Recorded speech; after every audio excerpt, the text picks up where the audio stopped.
Hello there. Brexit has failed. There, I said it. And here's exactly why it's failed. And I'll start by saying it's not because the fundamental concept of Brexit is wrong. No, it's because I agree with the sentiments of Nigel Farage in a Newsnight interview, where he said Brexit had failed because of useless Tory politicians who had mismanaged the whole affair. Well, where I disagree with Nigel is in his description of those Tory culprits as useless, because they have been extremely valuable and useful to the rejoiner mob, and they've never forgiven the voters for the Leave vote in 2016 and have been fighting a rearguard action all the way ever since. They left half of our fish behind, and they left Northern Ireland behind, kept half of the EU's laws intact on our statute books, and then they set about making the UK as regulated and overtaxed as possible so that the UK no longer poses any competition for Brussels. So how Rishi Sunak can keep a straight face and come out and say that Farage is wrong because the Tories had been successful with Brexit is beyond me. And every step of the way, at every attempt by true Brexiteers in Parliament to distance ourselves from the EU to go global, the civil service mandarins and the huge Ramona bloc in the House of Lords have done all they can to stymie it. The unelected and the faceless dictating to the rest of us. None of them have been working to advance the prosperity of the UK.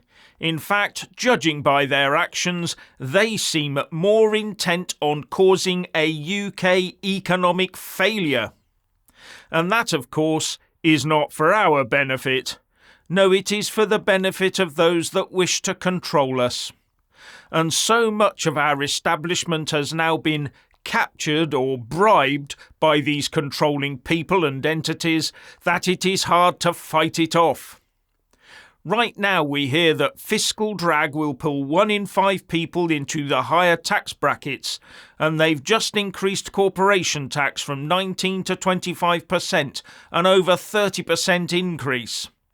How will this boost our economic prosperity? It won't. The only beneficiaries will be 1. The Treasury, and the Tories trying to build up an election war chest for tax giveaways before the next general election, although that will not stop a Tory wipeout, and I bet they know it. And the second beneficiary will be the big corporates as they soak up all their little competitors as they fail.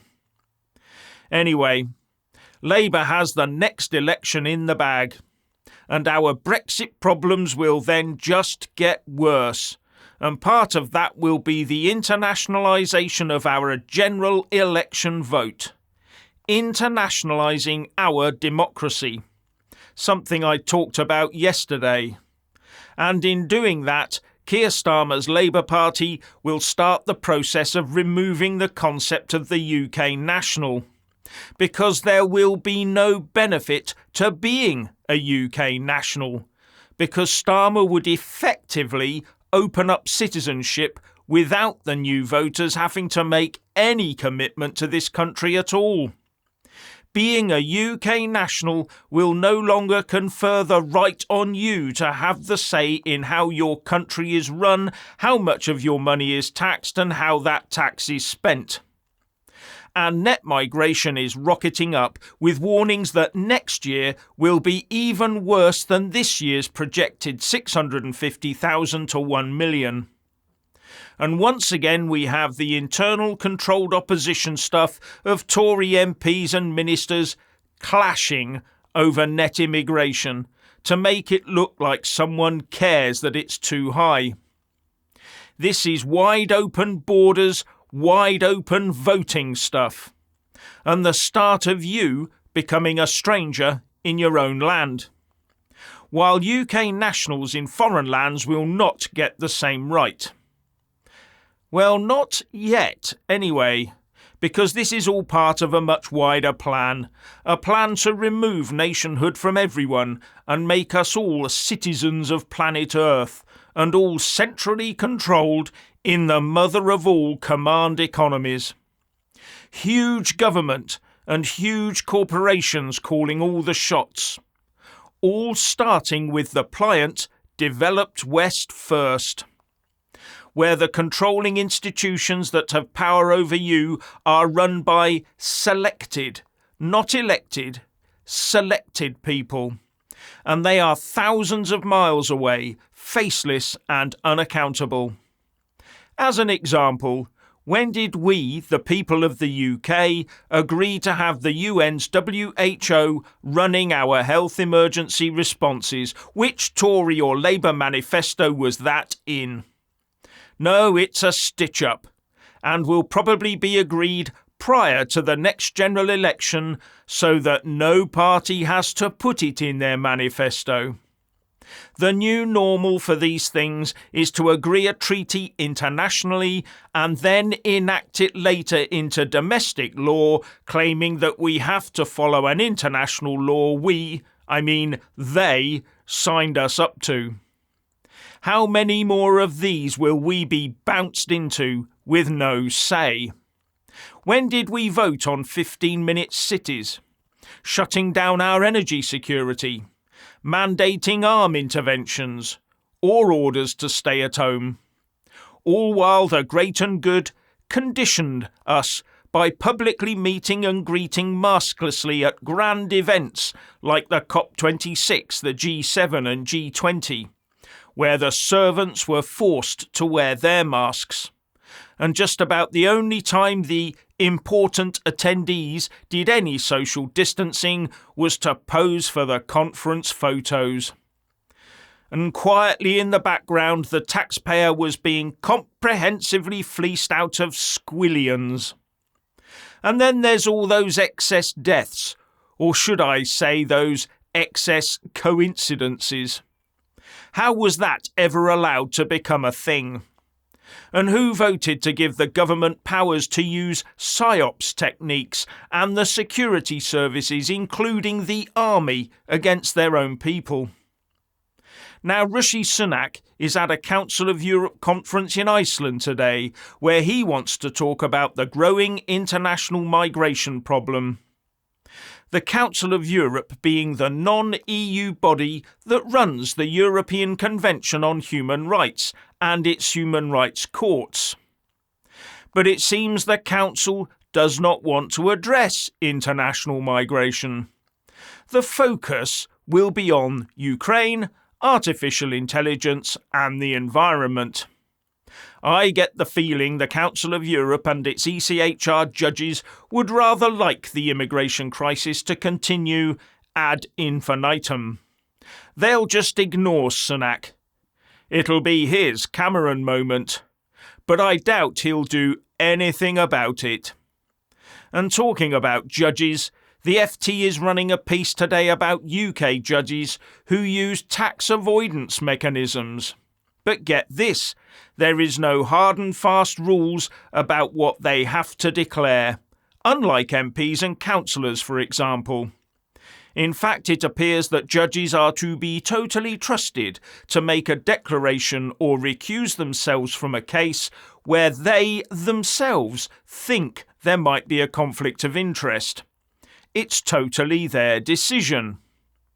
But if judges are using aggressive tax avoidance measures, but then hear and judge on tax-avoiding cases, surely there's a conflict of interest there. Richard. Yes, Brexit failed. I agree with Nigel Farage. I always knew it would, and so did many of you.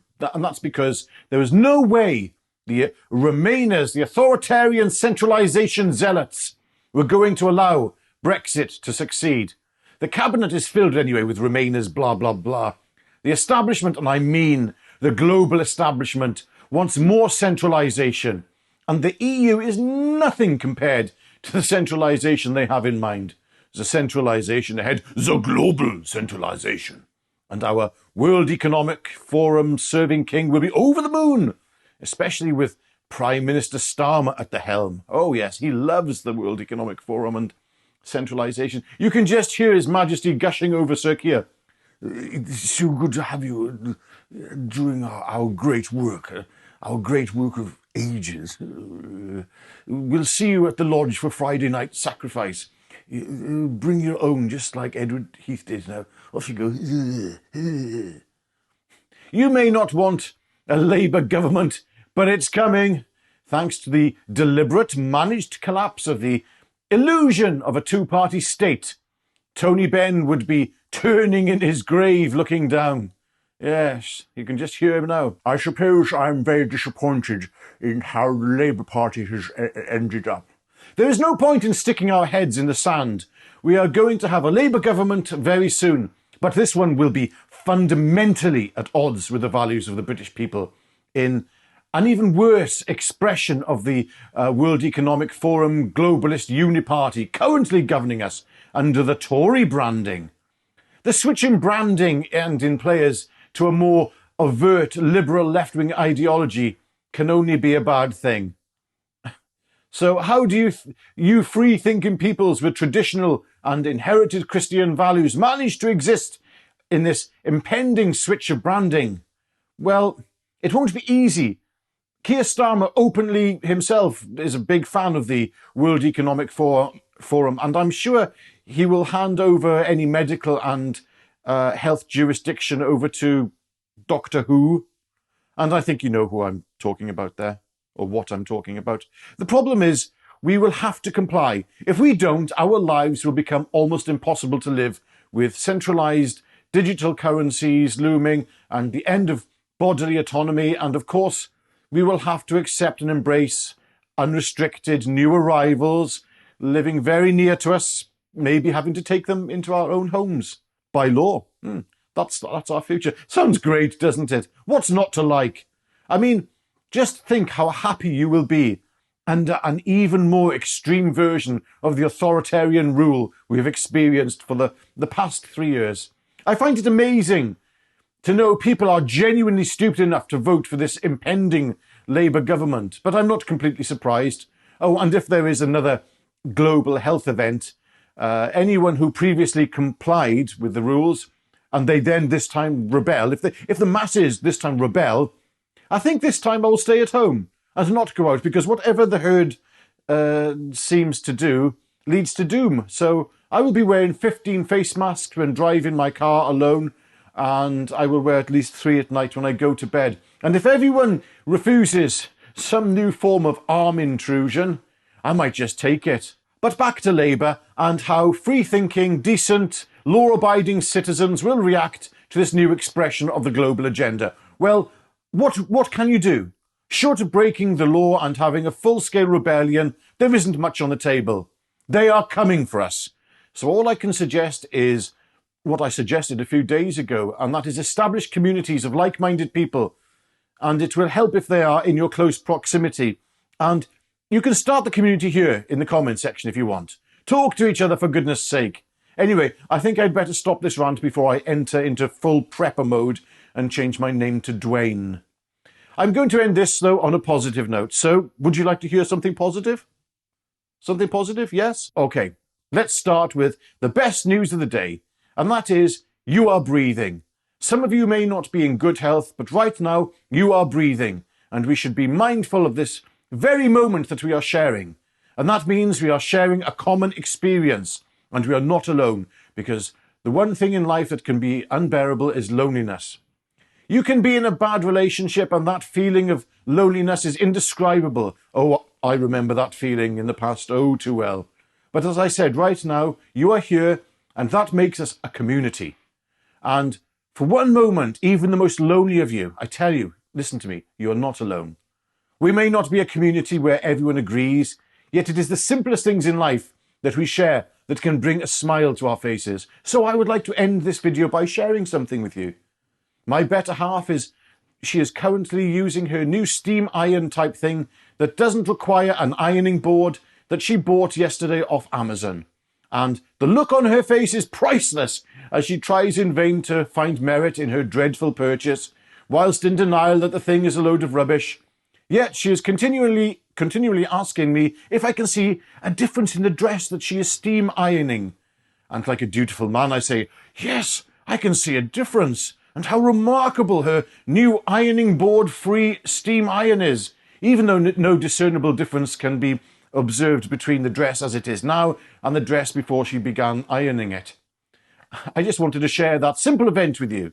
So instead of asking you what you think about the main points we raised in today's video, if you were lonely and don't have anyone to talk to, I ask you to share something, a little something simple from your day in the comment section below, because you are more important and have greater value, and so does your day. It is more important and has more value than you'll ever know. Anyway, see you tomorrow at 5:45. 5:45. 5:45.